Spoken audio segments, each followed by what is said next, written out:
Star Wars The Rise of Skywalker is said to have many different twists and turns, as well as surprises in this film that will have many saga-wide implications, as well as revelations in this movie that's going to change our whole entire perception on the Skywalker saga.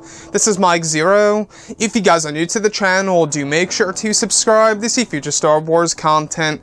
Now, that's one great thing about this movie, is that we do know that there are going to be a lot of twists and turns in Episode 9 that's going to change our view on both The Last Jedi, The Force Awakens, and all the movies that come before this trilogy, which may or may not be a good thing. We'll have to wait and see. You know, it's really all a matter of how they write things and how it's going to be executed on the big screen.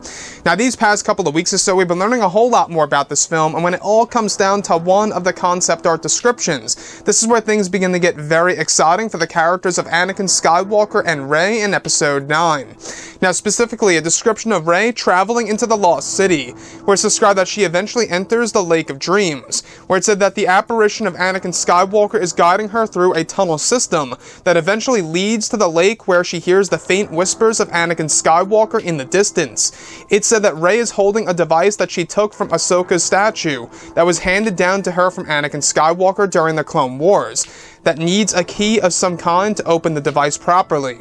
The next describes Rey floating on her back in the Lake of Dreams, where she begins to see visions that are said to be initiated by Anakin's Force Ghost, where eventually she opens her eyes and stands in the shallow water and sees the shadowy figure of Anakin in the distance in a tunnel, where the Force Ghost of Anakin Skywalker is described to drop a key of some kind after a personal test for Rey, where she hears it drop. Lastly, it's said that Rey goes over to the key that the Anakin figure dropped for Rey to pick up, and she uses it for the device, where it's described to be released and revealed as some kind of compass to the beyond, that Anakin actually kept a secret from the key into the Lost City long ago.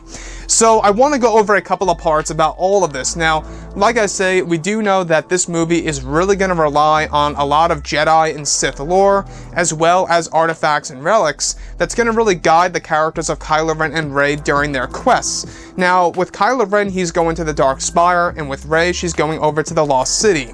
So basically, you know, Kylo's adventure is an inversion of what Rey is doing in the Lost City here.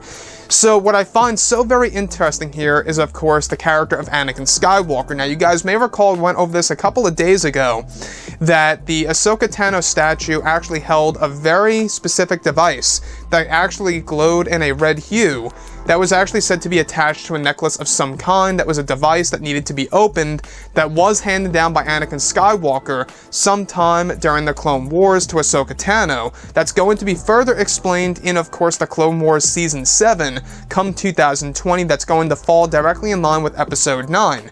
So this is where things begin to escalate a little bit more, because this is where the Lake of Dreams comes into play, where Rey enters the Lake of Dreams and sees visions initiated by Anakin Skywalker's Force Ghost. It's said to be some kind of personal test for Rey, I guess, to see maybe if she's worthy of the compass, for all we know.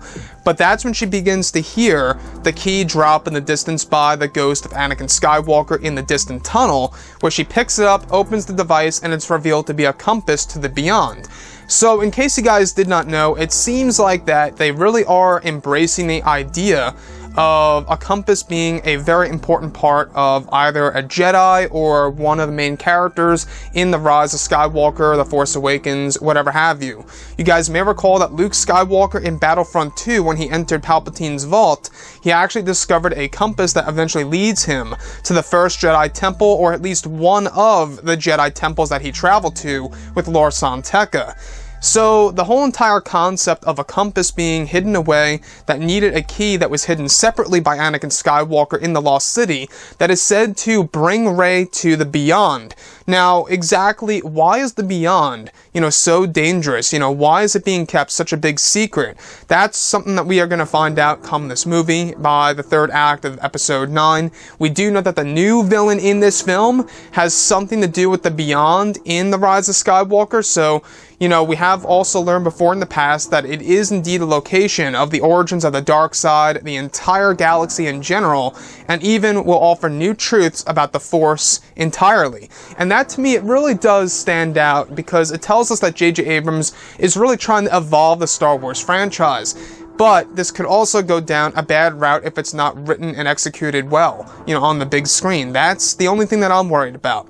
So the Lost City, guys, like I say, you know, the Lost City somewhat reminds me of Indiana Jones meets Star Wars because, you know, you have Rey basically going into these ruins, these Jedi and Sith ruins, where she sees all the different, you know, artifacts that were left behind by ancient Jedi and more previous Jedi, you know, before and after Order 66 and everything around those lines. And that's what's great about this movie, is that there's going to be dozens upon dozens of Easter eggs to really kind of explore and look at that will be further explained in, of course, the Rise of Skywalker Visual Dictionary, which is said to drop just around the release date of the movie come December 19th of this year.